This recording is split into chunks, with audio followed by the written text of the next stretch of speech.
Terrain seems a bit unstable. No readout yet if the air is breathable. And there seems to be no sign of intelligent life anywhere. Hello? Oh, yeah! Ah! So, things have been unraveling pretty chaotically the past few weeks with the hurricanes. FEMA, which I think their name should probably stand for Failing Every Member of America. So with the hurricanes, as well as the election coming up, where Biden himself has said he sees no way around civil unrest when the election happens, no matter who wins, even though he was touted as the president who was going to bring peace. Dealing with everything we have to do with, look. So be it. But after seeing all those things, you started to kind of think, okay, the government told me they're going to help. They haven't. Now the government's telling me there's going to be civil unrest, which there's been for the past 5 years.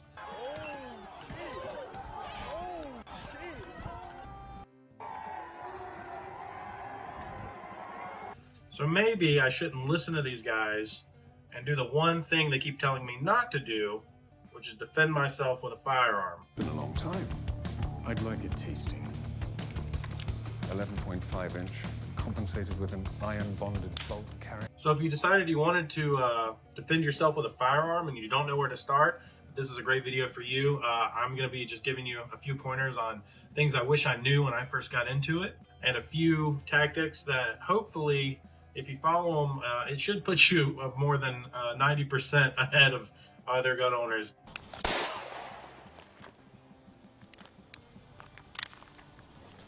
I just shot myself. But first things first, there are 1,000 internet gurus who will tell you 1,000 different opinions on what ammo to run, what guns you need to buy, what type of Kevlar underwear rides the best. This is not that video. This is just a general information that I, as a new gun owner, wish I knew, instead of just trying to take the fire hydrant and buying all these different guns and all these different parts and all these different things that ended up just costing me a lot of money, and I ended up selling half of it anyways to get exactly what I needed to feel comfortable. Again, there's outliers to all of this information, but for the most part, this information is generally accepted.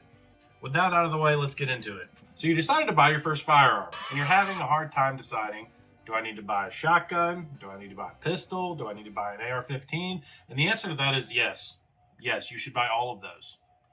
I'm just kidding a little. Here are some things to consider. A pistol gives you the option to carry concealed out and about with your family. So if you're going to dinner or you're going shopping, you can get away with carrying a pistol on your person and no one know, rather than, lug around an AR-15 or a shotgun on your back and everyone immediately start asking questions, freaking out, calling the cops, whatever can possibly come up.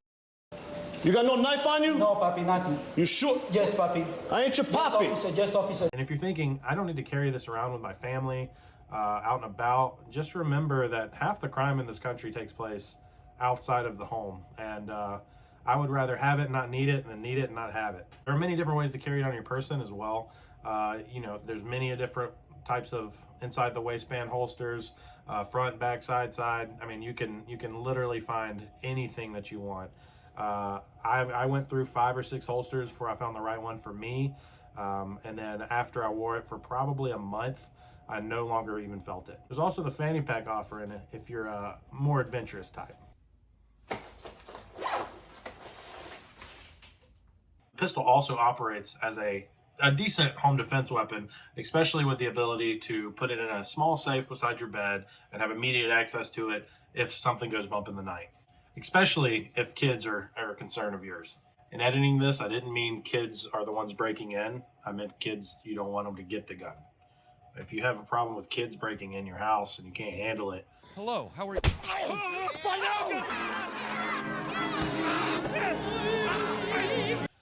You probably don't need a gun. A pistol will obviously stop a person, but it's not going to be this Armageddon gun of doom that blows a hole the size of a bowling ball through the guy.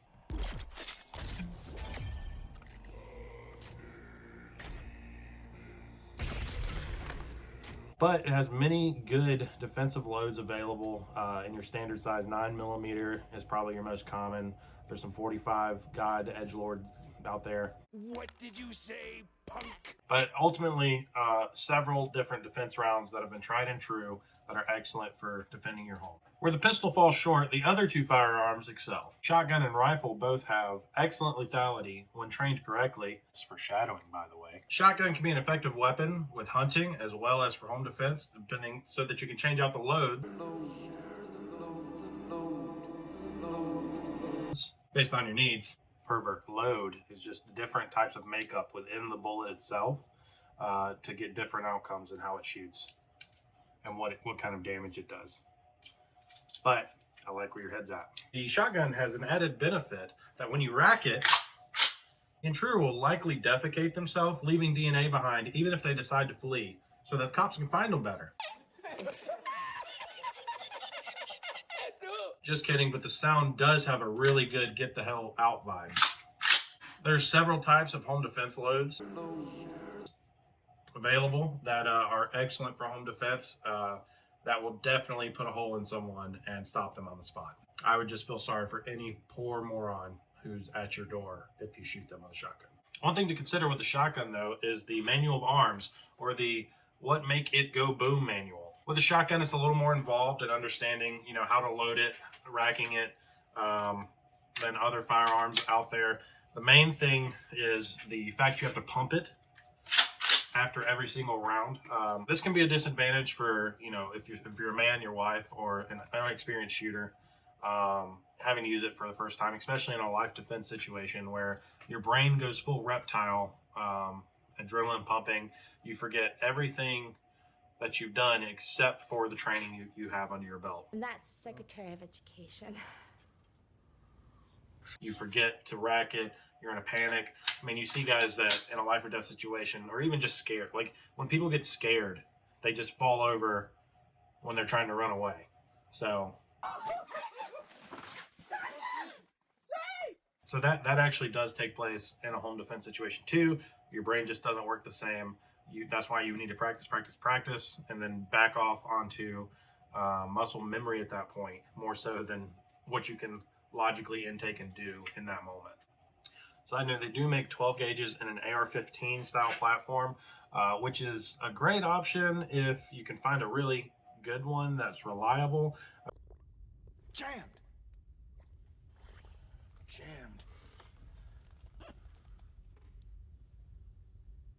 Raspberry. I've seen a lot of issues with those. Other than that, there's the Benelli M4. If you've happened to buy Bitcoin back in 2009 and levitate above all of us poors, then you can get one. No, seriously, Benelli, please give me one. So the last option, and one of the most popular, is the rifle. No, not that. That's a pistol. This is a rifle. If you don't get the joke, then look into AR pistols and ATF laws. Then you will see why we think they're gay. Anyways, behold the AR-15, Eugene Stoner's gift to America. A semi-automatic rifle with an easy-to-understand operation and manual of arms. Decent weight, versatility, and modularity. You may be asking yourself, is the AR-15 the only rifle? The answer is yes. I'm kidding. There are many excellent semi-automatic rifles out there. But the main reason this is the first one I would pick as your first rifle is the ease to come across parts, magazines, ammunition. If it really hit the fan, this is by far the most popular firearm in the U.S. If you get into comm block stuff, the AK, which is a great platform as well, that'll be argued in the gun world. Looks like we got ourselves a bilingual bloodfest. Definitely look into other rifles down the road, as some may suit you better. The AR-15 has a good range. Up to about 600 yards is about where you're going to get it. He hates these cans! It's an excellent home defense weapon. Holds plenty of rounds. Most of the time they're 30-round magazines like this one, unless you live in a commie state. And is easy to use, and the recoil is manageable. If I can only have one gun and it all hit the fan, this would probably be it, mainly because of the access of parts, ammunition, and magazines. You've chosen your first gun, whether it be the rifle, shotgun, or pistol. Let's get into the other things that you may need. Gun safety rules. Treat your gun as if it's loaded always. Always point your gun in a safe direction. Never point your gun at anything you do not intend to shoot. Keep your finger off the trigger until you are ready to fire. And be sure of what you're shooting at and what's beyond it. That was a bit abrupt, but also needed. Now that that's out of the way, let's get into what you need other than the firearm itself. It looks like you're going to need a light source. If you don't have a light, you're not going to be useful half the time. If something goes bump in the night in your house and you don't have a light source, who knows what you're actually shooting at. Started blasting. Bang! Bang! Well, I don't see so good, so I missed. Then they ran away. Sadly, weapon lights are a lot more expensive than your run-of-the-mill Harbor Freight light, which is not a good option. But they are essential when owning a firearm. Many good cheaper options, which I will link in the description, that I've used in the past. But ultimately, you need something good and reliable because your life and your loved ones' lives depend on it. Second thing you need is to subscribe, mainly so I'm not lonely and so you can get more cool content, but mainly the loneliness thing. Next thing is your peripherals. You know, your red dot, you may want a different stock, you know, all these little gadgets and gizmos. I don't recommend getting too heavy in it. You really just need like an optic to run on this thing until you get trained up a little bit, start to see what you actually want, borrowing friends, shooting some stuff, because I bought a lot of stuff that I thought I would love, and then when I start using it, I don't really like the way it runs. So that's a way to save you a little bit of money starting out, literally just an optic. Go to the range, shoot some, start to do some research, but don't just start buying everything to make it look like a cool Call of Duty gun, because that's added weight, and sometimes it doesn't really benefit you as much as you think. Number 4, and arguably the second most important, ammo. There are thousands of different types of ammunition for every firearm that you could possibly want. For handguns, I run Gold Dot defensive rounds. It just had the most data behind it when I started using it. Now I'm used to it. Rifle has many good options as well. Just remember, penetration is a factor. No, for real. So that you don't accidentally strike through your drywall and kill your dog or your kid or your neighbor's dog or your neighbor's kid. I recommend, whatever you choose, I recommend sticking to 2 types of ammo. The ones that you shoot at the range and the ones that are your actual defense rounds. Make sure your defense rounds run through, you know, full mag or 2, and everything else just plink. Just use that stuff to train. You should be slowly building up your stock over time, just kind of buying, you know, boxes here and there. I do buy magazines just about every time I go somewhere that sells them. It's like $10. Just don't get a coffee. That way you have a good stockpile.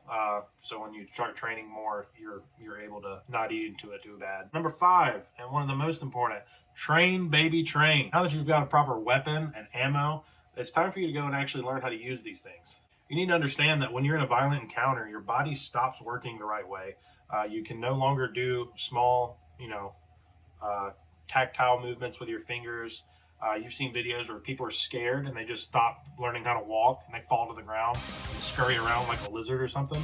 That'll most likely be you times 100 when your life is in risk. Your brain is going to rely heavily on muscle memory in those moments, which is why we say just train. That only makes you a more confident shooter, but also makes you a safer shooter. There are thousands of classes all throughout the country with excellent guys teaching, as well as YouTube videos to get you some of the basics to where you should start looking for training. Ultimately, if you train, you're more likely to come out on top in a bad situation. And if it all hits the fan, it might be the edge you need to keep your family safe. And a little secret to it, if you do it, you're probably better off than 90% of gun owners.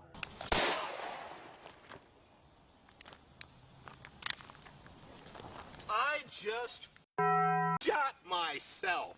So, pretty much, these are the things that I wish I knew when I first bought a firearm to be a better firearm owner and save more money rather than, you know, buying the next cool gadget or the newest optic that everyone says is the best. For the best of the best of the best, sir. If you take any of this advice, I would say you're going to be saving some money. You're going to come out as a better shooter. There's nothing I've said here that should be controversial, but if it is, leave a comment. If you think that anything I've said has helped you, please leave a comment as well. I like to know that what I'm doing is not just a waste of my time in the corner of my room. If you hated it, please like and comment and lie saying that you loved it. I think if I get 100 people to hit the like button, that would inspire my depressed soul to make another video around first time setups or maybe something a little more fun. Anyways, don't forget to subscribe. I'm done begging. Have a good one.